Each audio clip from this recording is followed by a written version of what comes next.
សូមអនុមោទនារាត្រីថ្ងៃឧបោសថសិលបរិបកោវយោមៃហាំងបរិតាំងមជីវិតាំងបហាយវោកមិសាមិកតាំងមេសារណមតណោ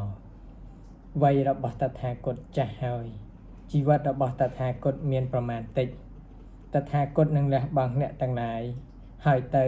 ឯទីពឹងចំពោះខ្លួនតថាគតបានធ្វើទុកហើយអបមត្តាសតិមន្តោសុសីលាហន្ថភិក្ខវោ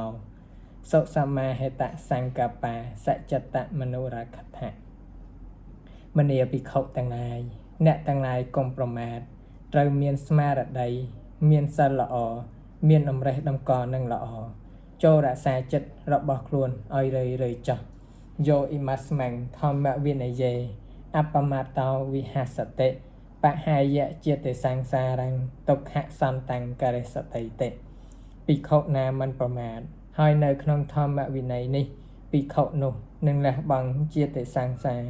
ហើយធ្វើនៅព្រះនិព្វានជាទីបំផុតនៃកងទុក្ខបានមិនខានសូមអនុមោទនា